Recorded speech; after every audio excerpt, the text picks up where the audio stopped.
قال رسول اللہ صلی اللہ علیہ وسلم انہا ستکون فتنۃ، ان قریب ایک بہت بڑا فتنہ رونما ہوگا۔ حضور نے خبر دی فتنے کی۔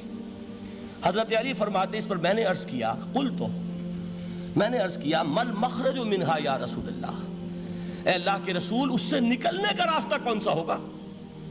دیکھیے یہ لکھا ہوا ایگزٹ، نکلنے کا راستہ۔ اور عام طور پر آپ نے دیکھا ہوگا بڑے ہالز میں یہ سرخ روشنی ہوتی ہے، اس میں اس کا اہتمام کیا جاتا ہے کہ اگر خدا نہ خواستہ کوئی حادثہ ہو جائے لوگوں کو معلوم ہو نکلنے کا راستہ کون سا، یہ مخرج ہے۔ حضور نے خبر دی کہ فتنہ ہوگا۔ تو دیکھیے میں ایک بات عرض کیا کرتا ہوں، ذرا توجہ کیجئے۔ ہمارا حال کیا ہے؟ ہم بڑے ریشنلسٹ قسم کے لوگ ہیں، یہ زمانہ ریشنلزم کا ہے۔ اگر ہم ہوتے تو کیا پوچھتے؟ وہ فتنہ کیا ہوگا، کیوں ہوگا، کہاں سے آئے گا؟ ہمارے سوال یہ ہوتے ہیں، کب آئے گا، کیوں، کہاں، کب، کیسے۔ ان سب کی حیثیت علمی سوالات کی ہے۔ بھائی کب آئے گا ایک علم ہے، کیسے آئے گا علم ہے، کہاں سے آئے گا علم ہے، لیکن اصل جو عملی اعتبار سے اہمیت والی شے ہے، بچاؤ کا راستہ کون سا ہوگا محمد الرسول اللہ، یہ بتائیے ہم۔ مل مخرج منہا یا رسول اللہ، حضرت علی نے یہ نہیں پوچھا فتنہ کیا ہوگا، کہاں سے آئے گا حضور، کیوں آ جائے گا، کب آ جائے گا، نہیں، مل مخرج منہا یا رسول اللہ، اے اللہ کے رسول یہ بتائیے کہ جب وہ فتنہ رونما ہوگا تو نکلنے کا راستہ کون سا ہوگا۔ اس کا جواب ہے، ارشاد فرمایا محمد رسول اللہ نے، کتاب اللہ، اللہ کی کتاب ہے وہ مخرج، یہ کتاب ہے کہ جس کو تھامو گے تو فتنوں سے محفوظ رہو گے۔ اس کے بعد آپ فرماتے ہیں فیہ نبأ ما قبلکم وخبر ما بعدکم وحکم ما بینکم، اس میں تم سے پہلوں کی بھی خبریں موجود ہیں، عاد اور سمود اور قوم نوح اور قوم ہود اور قوم لوط اور قوم صالح اور آل فرعون، یہ کون ہے؟ من قبلکم، تم سے پہلے، وفیہ خبر ما بعدکم، جو کچھ تمہارے بعد ہونے والا ہے اس کی خبریں بھی موجود ہیں، لیکن وہ کیسے ہوں گی؟ وہ بٹوین دی لائنز ہوں گی، وہ بین السطور ہوں گی۔ ان کے لیے انسان کو، آپ کو معلوم ہے ایک عبارت میں سطور ہوتی ہیں اور ایک درمیان میں ہوتا ہے، ان کے کچھ لکھا ہوا نہیں ہوتا۔ You have to read between the lines۔ قرآن میں بعد میں آنے والے حالات بھی درج ہیں، لیکن اس طرح نہیں جیسے کہ پچھلے حالات درج ہیں۔ اس کے لیے ذرا ان ڈیپتھ پونڈرنگ اوور، غور و فکر اور تدبر کی ضرورت ہوگی۔ وَحُکْمُ مَا بَيْنَكُمْ، اور جتنے اختلافات تمہارے اندر پیدا ہوں گے تا قیام قیامت، ان سب کا فیصلہ بھی اس کتاب میں موجود ہے۔ وَهُوَ حَبْلُ اللَّهِ الْمَتِينُ وَهُوَ الذِّكْرُ الْحَكِيمُ، یہی تو ہے وَهُوَ الصِّرَاطُ الْمُسْتَقِيمُ، سیدھا راستہ اور کون سا؟ یہی قرآن تو ہے۔ ہر رکعت میں کہتے ہو اہدنا الصراط المستقیم، اور قرآن دیا ہوا ہے اس پر غور نہیں کرتے۔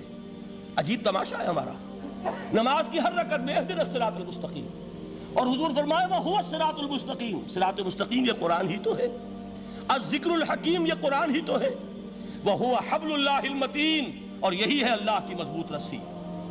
آپ نے قاری صاحب سے وہ آیات سنی سورہ آل عمران کی، وَاعْتَصِمُوا بِحَبْلِ اللَّهِ جَمِيعًا وَلَا تَفَرَّقُوا، اللہ کی رسی کو مضبوطی سے مل جل کر تھامو اور تفرقے میں مبتلا نہ ہو۔ تفرقہ ہوگا تو کیا ہوگا؟ تمہاری ہوا اکھڑ جائے گی۔ آج آپ کو معلوم ہے دول عرب اگر یہ یکجا ہو جائیں، ایک دن کے لیے اسرائیل قائم نہیں رہ سکتا، امریکہ نہیں، امریکہ کا باپ اسے قائم نہیں رکھ سکتا۔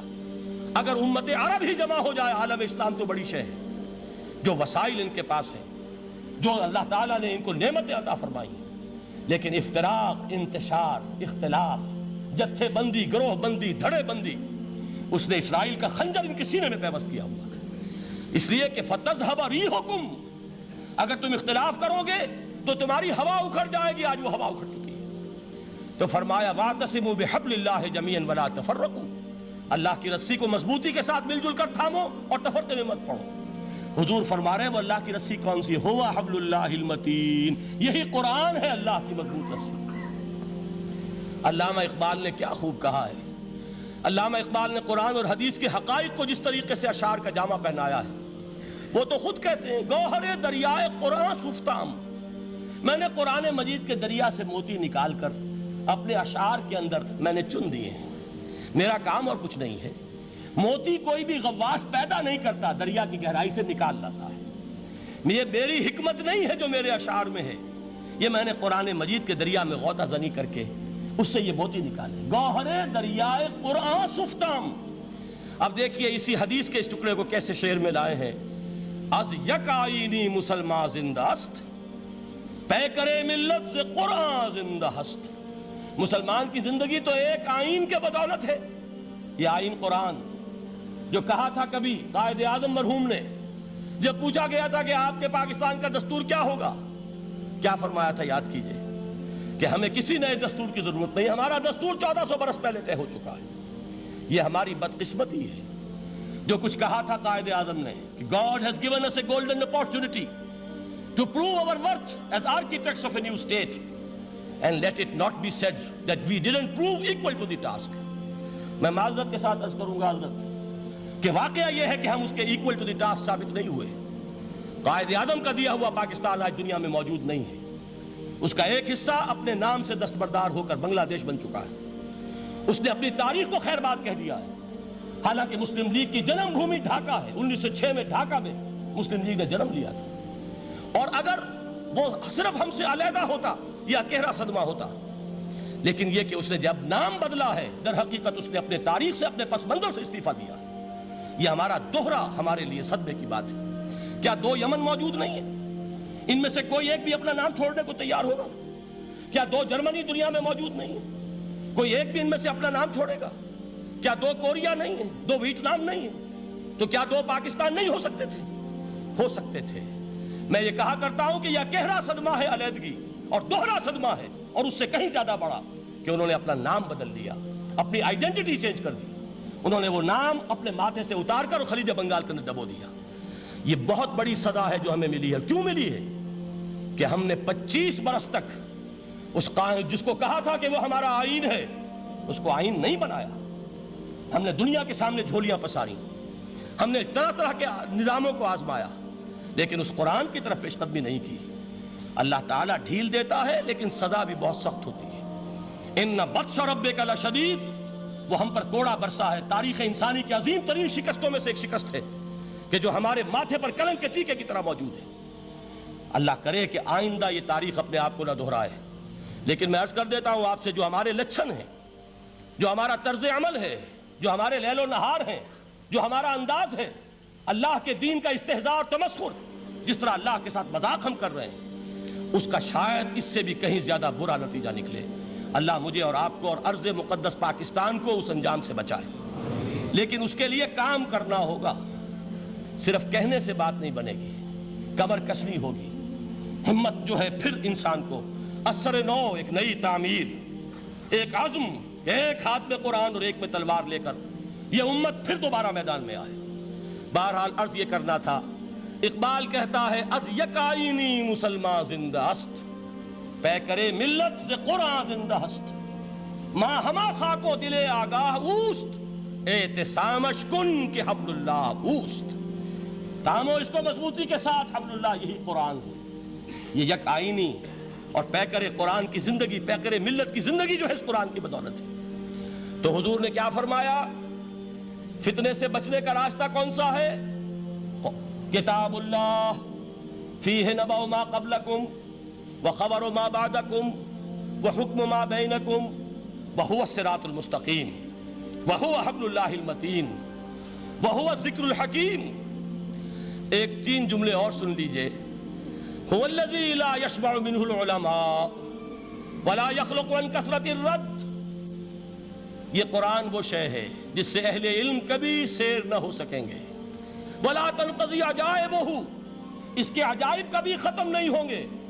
یہ ہیروں کی وہ کان نہیں ہے کہ جو کبھی خالی ہو جائے کہ سارے ہیرے نکل چکے، اب مزید ہیرے نہیں ہیں۔ نہیں، علم اور حکمت کے ہیرے اور ہدایت اور حکمت کے موتی اس میں سے ابد الآباد تک نکلتے رہیں گے۔